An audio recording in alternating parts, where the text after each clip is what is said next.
Welcome to Tiny Rails, the fun little game with a train. And hopefully my train will come wandering past any second. Here it comes. So my train currently looks like. And I'm currently doing the Africa quests, where it is sending me back to Lisbon, I believe, in Portugal, for the next step of the quest as I come into Tangier. Nothing I want there. Lisbon is the next station up the track. I forget why I'm going to Lisbon.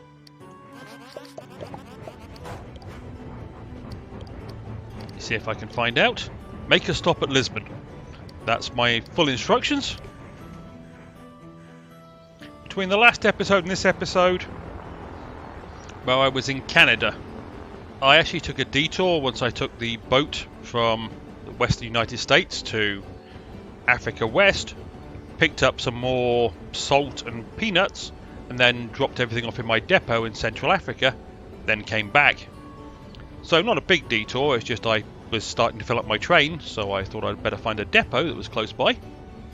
And it gave me a chance of picking up some more salt and peanuts. Not that I'm going to combine them to make salted peanuts, but I did get the chance to pick them up. My train currently has 5 cars at the front, which make a little bit of cash, followed by a load of passenger cars, with a couple of cargo cars at the back, because I'm now mainly making my income off jobs and passengers, rather than cargo, because I don't have that much cargo left to deliver around the world. I do have quite a little jobs that I managed to complete. I've currently got 2.9 million, so once I've been to Lisbon it tells me where I'm going next. I'm going to spend 2 million of that. And if you saw the last episode, you'll know where and why I'm going to spend 2 million of that. Valerie, we got your supplies, Mr. Higgs. Excellent. Someone get Cyril. We'll start filming in 10 minutes. What took you so long, Valerie? I would have done it in half the time, as always. Unlike some people, we have friends that like to say hello when we visit their countries. Ooh, nice snappy comeback, Valerie. Where do you want me to stand, Mr. Higgs? Next to my trophies? Ugh, I'm not staying here for this. We'll see you in the race, Cyril. I can smell the jealousy from here. Maybe we should have a little wager on the race. If I win, you come to work for Railco for a month. You're on, and if we win, you'll be in our next commercial telling the world how amazing our train company is. Ha! It's a deal! I can't wait to shave that moustache off. Someone please tell me we got that on camera. Nice! Friendly competition. Okay, so now I'm got to make a stop at Belfast. Well, that's not too far away. It's just up there.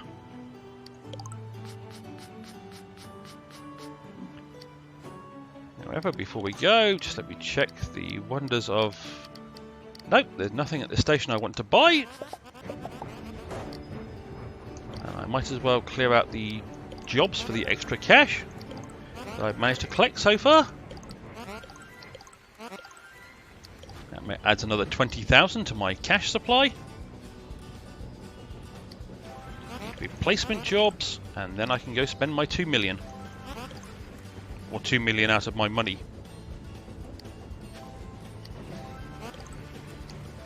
Yeah, that's the replacement jobs all lined up.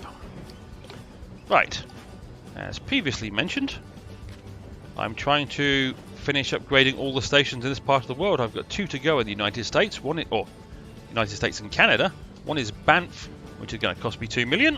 So that's why I'm going to spend the 2 million. Now I just need to get just over another million so I can upgrade Las Vegas.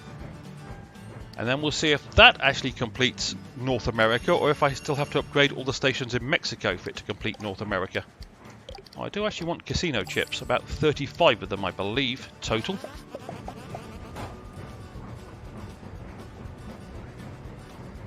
But one of the aims I've got now, having got now 100% and completed Alaska, is I want to complete North America, Europe and Russia, as they're the 4 areas I'm liable to be able to complete.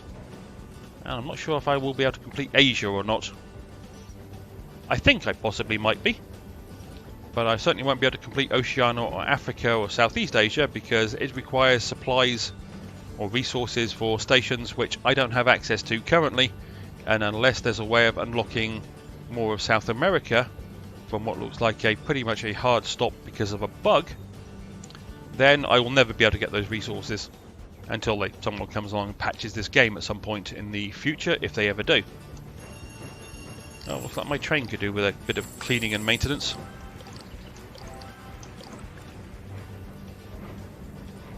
So I'm off to good old Belfast. I say good old Belfast, not exactly the most attractive of places in the world. There again, which city is? And I look at London, I think, what a dump. But some people apparently like it. I look at New York and think, what a huge dump. But again, some people like it. I'm not a big fan of cities. Mainly because I've had to work and live in so many of them that I so much prefer the countryside because it was such a nice change of pace.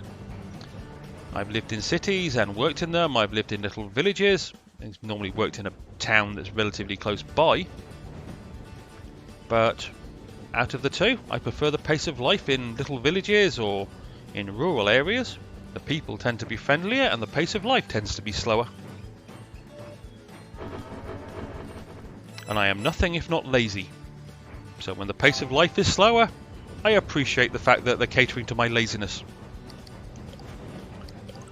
I might as well collect even more money. Like I say, I need just over another 1 million so I can upgrade Las Vegas. Apparently I've just completed a load more jobs.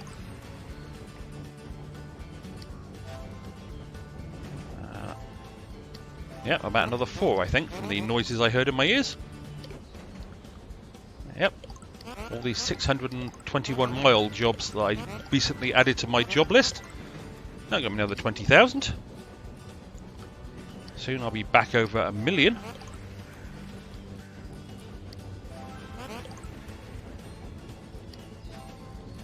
Yes, you do spend a rather large amount of time collecting money from jobs and then adding new jobs to your list in this game the further you go in. As I say, because that's mainly where I get my money from. I'm currently carrying 43 passengers. Hey Beaver, I gotta go to the bathroom. Yeah, Budhead. Yeah, that's not what I call him, but yeah, my train's quite nice. It does pretty well on the food front.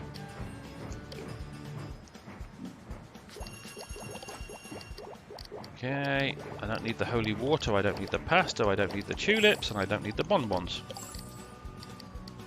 And I don't need anything that place is selling me. So off we go to the good old UK. You might call it the UK. I might call it UK. Or I tend to not use the term Great Britain, United Kingdom. I tend to designate it by the country. So I'm going to England because Southampton is in England, whereas Belfast is in Northern Ireland.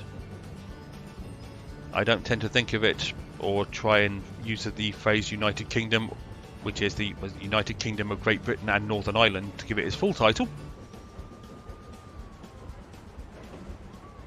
I tend to designate it by the individual countries. I am English. I don't tend to refer to myself as British. And theoretically, I can still refer to myself as European, because Britain is part of the European continent, even if Brexit has actually happened now, and we separated ourselves from the European Union. I say we, my country. That was one thing. I actually saw one of those talk show interviews with, I think it was Emily Blunt, where she had just become an American citizen. And one of the things the American citizenship oath or test requires of you, there's nothing I want there, is you revoke or you renounce all other sovereigns, leaders, etc. And as she happily said in the interview, all her American friends were telling them, yeah, just say the words. No, you don't. They know you don't really necessarily mean it. I'm thinking, the Queen of my country is the only leader that I consider, as the head of my country and my church for that matter, that has ever been there for my whole life. And if I wanted to become an American citizen, which I don't, there are financial reasons for it amongst other things, which I'll go into in a second, then I would have to renounce the sovereign of my country, the place of my birth, and the only sovereign I've ever known. And that just seems a bit harsh. Even though you then retain British citizenship as well as having American citizenship, the fact they want you to say those words seems a little wrong to me. But the reason for not becoming an American citizen is if you're British and you move abroad and you work abroad and don't go back, if you stay out of the country for 2 years, you don't owe them any taxes on anything you earned abroad. If you're American, it doesn't matter. You owe them taxes on everything you earned abroad, or a certain amount of the money you've earned abroad, no matter how long or how short you're at the country. And you're expected to file American taxes every year of your life, no matter if you leave the country and don't return for 30 years, or don't return ever, for that matter. So, no matter where you are, as long as you're an American citizen, you owe the American government money. Whereas if you're a British citizen, you only pay the local taxes to the local government, whichever it happens to be. So there is a downside to becoming an American citizen. And to be honest, I don't see the particular benefits of being an American citizen. At least none that would affect me, so hence I have no desire to become an American citizen. I have what is known as a green card or a permanent residency status. So where's the upside of getting an American passport? Apart from it would allow me to then work at American government sites and potentially get a secret or top secret clearance for more confidential government work, which is the only potential reason I can see for becoming an American citizen for me. Other people may have different reasons, but none of them apply to me. And after all that, just straight up depart to good old Belfast, which is where it wanted me to go next. 250 miles to go, and I'll be where they're sending me. Collect all the money. I'm back over $1 million in cash. Always nice. Well, let me check the caboose, because there's going to be more money in there too. 23,000.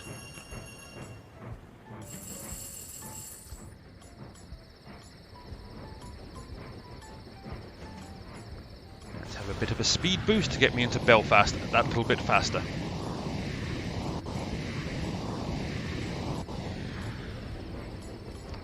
And again.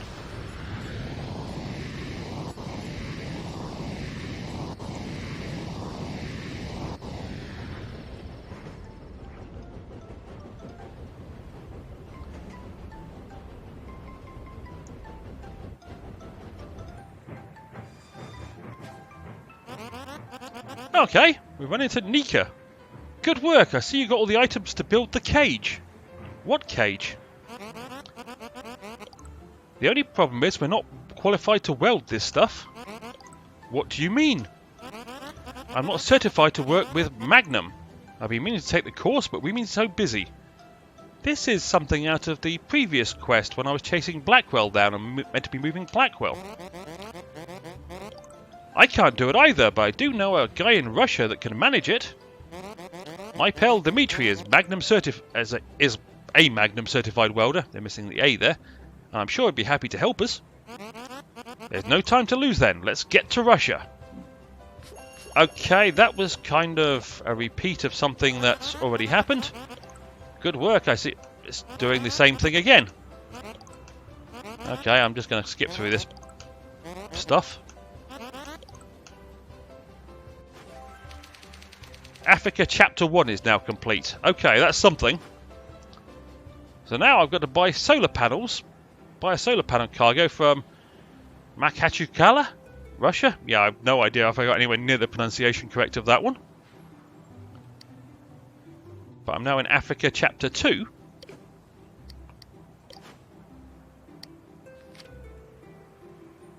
Okay, that's not too bad. It's going to take me a little while to get there.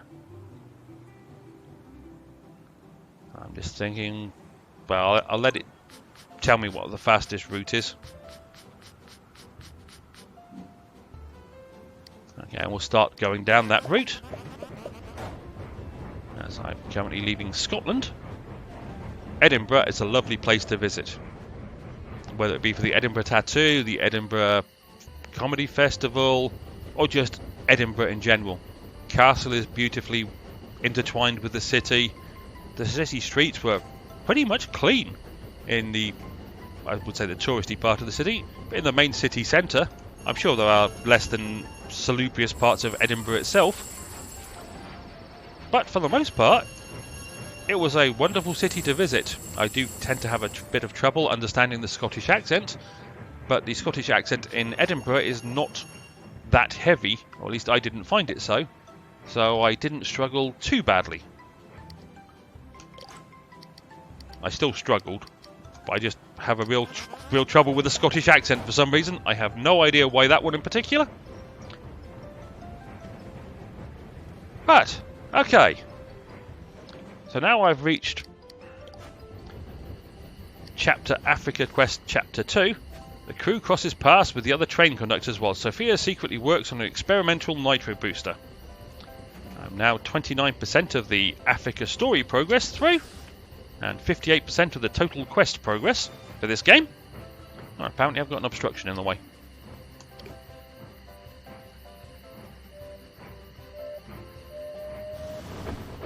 But compared to the Oceania quest, that first chapter of the Africa quest, excuse me, wasn't too bad.